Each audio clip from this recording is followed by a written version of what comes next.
Tentukan sendiri beritamu. Pilih buat playlist dan dengarkan di RCTI Plus Super App. Sebuah video mediasi antara sejumlah pengusaha lokal di Cilegon, Banten yang diduga mengancam dan mengintimidasi pengusaha asing agar dilibatkan pada pembangunan proyek strategis nasional viral.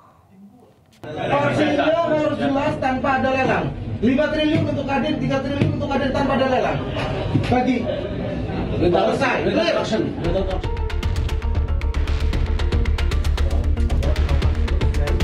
Sebuah video mediasi antara sejumlah pengusaha lokal yang diduga mengancam dan mengintimidasi pengusaha asing agar dilibatkan dalam pembangunan proyek strategis nasional viral di media sosial.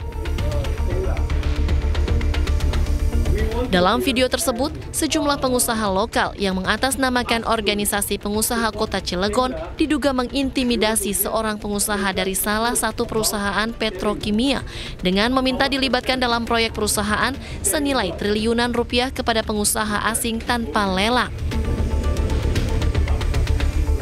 Menyusul viralnya video tersebut, Kapolres Cilegon AKBP Kemas Indranata Negara akan menindak tegas organisasi ormas maupun LSM hingga oknum yang berkedok premanisme.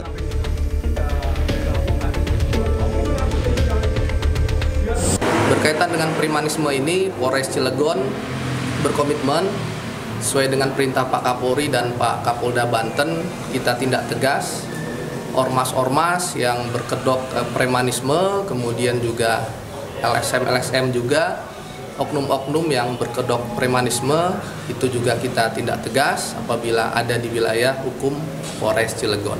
Gitu. Sementara itu, Kapolres Cilegon juga telah memediasi antara kedua belah pihak agar tidak ada pengancaman maupun intimidasi terhadap proyek strategis nasional. Dari Cilegon, Banten, Iskandar Nasution, iNews melaporkan. Sementara itu, Ketua Umum Kamar Dagang dan Industri Indonesia atau Kadin, Anindya Novian Bakri, akan menyelidiki kasus permintaan jatah proyek yang dilakukan oleh pengusaha lokal terhadap pengusaha asing di Cilegon, Banten. Di Kadin sedang membentuk dan sudah mulai tim verifikasi dan juga etis untuk melihat keluhan daripada dan pertanyaan masyarakat di Cilegon. Pasti Kadin itu selalu fokus untuk meningkatkan perdagangan dan juga investasi, dan tentu menginginkan kepastian hukum dan tidak ingin ada tindakan-tindakan yang melawan hukum dan juga represif. Jadi kalau ada hal-hal seperti itu lebih ke arah oknum, dan itu levelnya kan kabupaten kota, sehingga kita akan bekerjasama dengan provinsi, dan Kadin Indonesia juga mengerahkan WKUK hukum dan organisasi untuk benar-benar kita menindaklanjuti dan menyikapi secara bijak dan cepat. Ya pemirsa, video mediasi antara sejumlah pengusaha lokal dengan pengusaha asing di Cilegon, Banten viral. Diduga mengandung ancaman dan intimidasi untuk keikutsertaan dalam proyek strategis nasional. Dan untuk membahas selengkapnya, kami telah terhubung dengan Koordinator Tim Advokat Penegak Hukum Anti Premanisme atau Tumpas Saur Siagian. Dan sebelumnya kami juga sudah mengundang Wakil Ketua Umum 1 Kadin Kota Cilegon, Isbatullah Ali Basja, namun beliau berhalangan. Saya sapa Bung Saur terlebih dahulu. Selamat sore, Bung Saur, apa kabar? Selamat sore, Mbak Vale. Oke, Bung Saur, ini diduga ada intimidasi meminta jatah proyek oleh pengusaha lokal diikuti ormas. Tanggapan dari teman-teman anti premanisme seperti apa? Saya kira tindakan ini bukan saja tidak beradab ya, tapi brutal ya. Artinya kalau kita lihat dalam konteks budaya bisnis itu kan budaya yang paling berbudaya, penuh negosiasi, dan filosofinya itu selalu win-win. Artinya adalah filosofi dalam konteks bisnis itu adalah senang sama senang atau paling tidak menang atau menang. Nah kalau kita lihat tadi, andaikan ini betul, inilah sesungguhnya salah satu cermin premanisme yang terjadi. Nah kalau tadi kita lihat ada penangkapan jukir, parkir liar, nah jauh lebih dahsyat sesungguhnya adalah premanisme model yang kita tonton ini. Nah oleh karena itu kita minta Satgas Terpadu Anti Premanisme, kalaulah tadi katakanlah Ketua Umum Kadin telah menurunkan katakanlah orang-orang atau pengurus Kadin, nah kita minta ini Satgas terpadu segera menindaklanjuti, tidak seperti yang dikatakan Kapolres bahwa kemudian mereka menegosiasikan kembali, tetapi segera menindak orang ini. Jadi kita harap Mbak Vale tidak hanya sekedar mereka ini didamaikan, tapi kita dorong ini harus sampai segera proses hukum.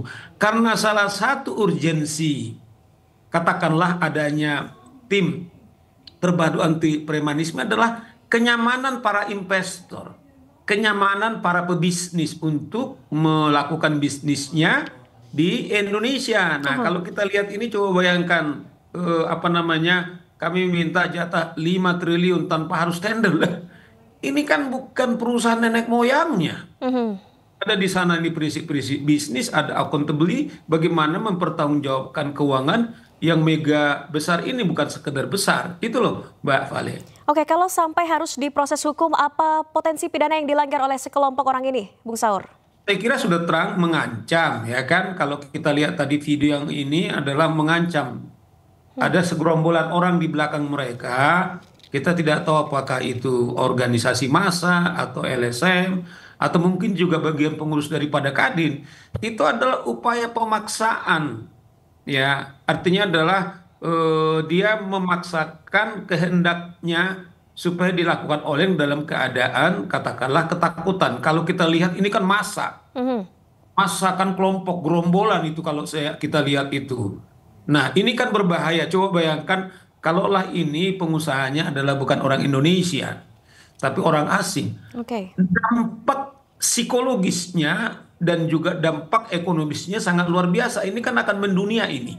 Bukan saja karena viral, tapi orang-orang yang terlibat, yang ditekan ini adalah bukan warga negara Indonesia, tapi warga negara asing. Nah, coba dibayangkan, ini bukan soal katakanlah kasus bisnis ini semata, tapi barangkali ini bisa terjadi lagi apa yang kemarin peristiwa terjadi investor di mobil listrik BYD yang dipersekusi, yang mobilnya ditahan, dirusak, yang sampai ketika kunjungan daripada pimpinan MPR ke pabrik tersebut, kemudian mereka mengeluh soal premanisme. Nah, ini satu persatu semakin terbuka kembali. Nah, ketepatan satuan tugas terpadu ini terbentuk. Nah, menurut kami karena ini adalah soal bisnis besar, ini harus betul-betul serius, bukan seperti dibilang Kapolres tadi itu.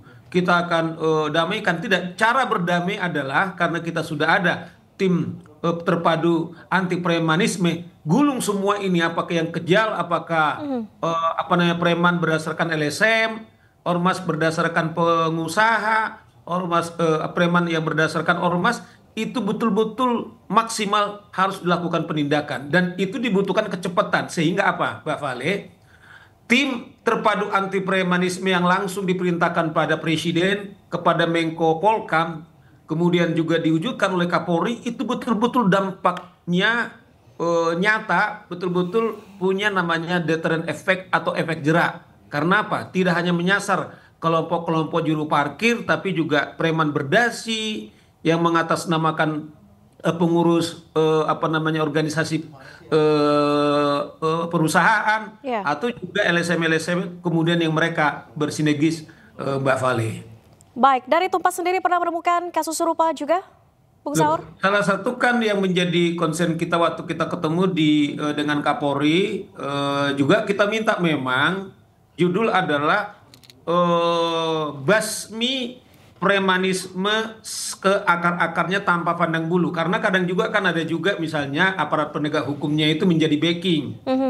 Oh, jadi mereka kadang-kadang tidak udah rahasia umum ini, ada tempat hiburan misalnya, aparat penegak hukum juga rutin menerima setoran misalnya. Dan juga seperti praktek-praktek yang sekarang terjadi, misalnya sering juga para pengusaha ini diperas premanisme dengan meminta misalnya uang pelicin lebih dahulu. Itu adalah bagian premanisme, tipe pemerasan yang sebenarnya berpotensi untuk fraud, pelanggaran hukum. Artinya adalah tidak akan mungkin lagi bisnis berjalan baik, kemudian bersih, karena memang aparat penegak hukum dari awal sudah minta bagiannya sekian persen, padahal Kita tidak tahu apakah usaha itu berjalan baik apa tidak, tetapi ini pasti sudah menambah kos dan mengurangi kualitas produk atau jasa yang dilakukan oleh pengusaha itu. Nah, ini baik saya kira dengan peristiwa yang di Cilegon ini untuk memberi pesan kepada siapapun pengusaha-pengusaha yang lain. Kita ini dalam keadaan ancaman, Mbak Vale, kita tahu sekarang pengangguran kita hampir 40%, sementara Vietnam itu hanya 2%. Karena apa? Sebagian besar investor itu lari ke Vietnam karena apa? Jaminan penegakan hukum atau jaminan hukum yang sangat betul-betul prima, sehingga investor itu nyaman. Lebih nyaman berinvestasi di sana ya, Bung Saur? Iya, jadi itu contoh misalnya. Karena apa? Negara kita ini negara besar, penduduk besar, potensi pasar kita sangat luar biasa. Tetapi kalau terjadi seperti ini mah menurut kami tidak beradab, ini brutal bisnis model seperti ini. Baik, harus diberantas sampai ke jerat pidananya ya, Bung Saur, supaya ada efek jerah. Ya, terima kasih banyak, Koordinator Tumpas, Bung Saur Siagian telah bergabung di Ainis Sore. Sehat selalu, selamat beraktivitas kembali. Beraktivitas, Mbak Vale.